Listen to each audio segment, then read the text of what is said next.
आत्माओं की शांति के लिए आयोजन करते हैं, प्रार्थना करते हैं और गरीबों को हम वस्त्र बांटते हैं, जरूरतमंदों को हम सहायता प्रदान करते हैं। तो श्राद्ध का अर्थ इतने दुरुस्त देश के अंदर भी स्थापित है। तो हमारा सनातन ने भाषाएं बदल ली, हमारे सनातन की अभिव्यक्ति किसी भी प्रकार से हो गई, किंतु इस विश्व का कोई सा धर्म ग्रंथ नहीं है जो हमारे सनातन वैदिक धर्म से अलग हो। उसी से उद्धरते, कुछ उसे भटकाव के साथ ले गए होंगे, उस विषय को हम नहीं ले, किंतु उनकी जो मौलिक अवधारणाएं हैं हमारे वेदांत के ऊपर आधारित है। बात को आप समझिएगा। जब यहां से मैं मेरे आश्रम जाता हूं आकर, और जब कोई धर्म की व्यवस्थाओं के आधार पर राजनीतिक रोटी सेकने वाला व्यक्ति को मिलता है या सभा होती है, तो मैं उस समय पर कहता हूं गाय हमारी माता है, सड़क पे छोड़ के आता है। इतनी सारी गौशालाओं की बातें सत्ताएं करती आई, कितनी अच्छी चल रही है आप लोग जाने, आप लोग खुद जाकर के अवलोकन करें। हम लोग तो 5 लोगों को जाकर के पंचनामा बनाया करते थे हमारे विद्यार्थी काल के अंदर। यदि कहीं पर कुछ अपराध हो रहा है या शासकीय निर्देशों की अवहेलना हो रही है, तो आज हम सब लोग मिल करके सनातन पंचायत के रूप में जाएं और उन पंचों के मध्य के अंदर ये स्पष्ट करें कि गाय हमारी माता है, हम उसे सड़क पर छोड़ करके नहीं आएंगे। ये हमारी वास्तविक सनातन के प्रति श्रद्धांजलि होगी। तीसरा विषय, हम जिस परिसर में बैठे हैं उसे हम नरसिंह घाट, भगवान नरसिंह ने जब हिरण्यकश्यप का वध कर दिया, उसके बाद भी क्रोध शांत नहीं हो, उन्होंने देवी देवताओं तक को प्रताड़ित करा, पूरा ब्रह्मांड हिल गया।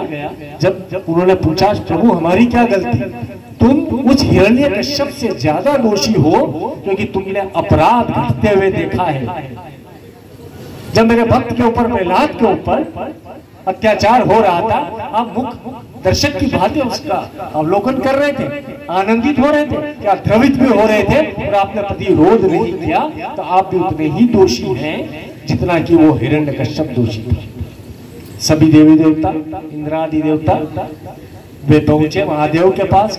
महादेव मंद मंद मुस्कुराए, उन्होंने कहा उनका वध में नहीं कर सकता, वो वैष्णव अवतार है, अमर है।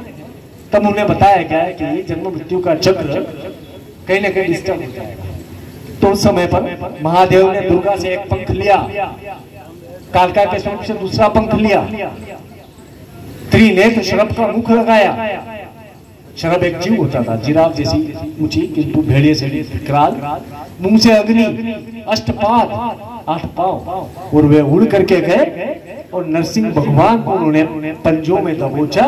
संपूर्ण ब्रह्मांड के तेजी से चक्कर लगाए, नरसिंह महाराज को चक्कर आए, उनको ला करके यहाँ आकर के बिठा दिया, और उन्होंने जब सॉरी बोला, क्षमा मांगी कि मेरा वध कर दीजिए, तब उन्होंने पुनः वो बात कही कि आप वैष्णव अवतार है, आपका अंत नहीं होगा, किंतु इस क्रोध को शांत करिए, तो क्या आपका क्रोध ब्रह्मांड के विनाश का कारण बन रहा है। तब जाकर के उन्होंने अगली इच्छा व्यक्त करी कि आपका और मेरा सायुज्य हो जाए, तो फ्यूजन हो जाए, एक हो जाए।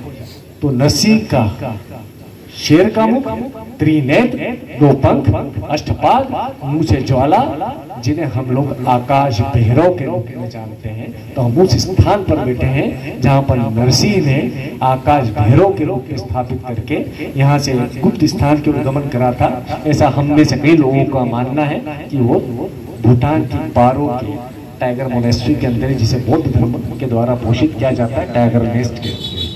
तो यहाँ की कथा ना उज्जैन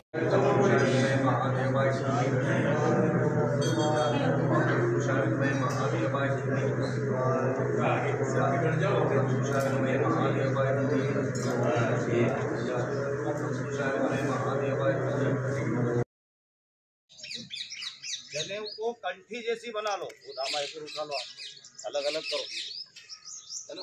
आप यहाँ पीछे मुड़ जाओ, पीछे मुड़ो।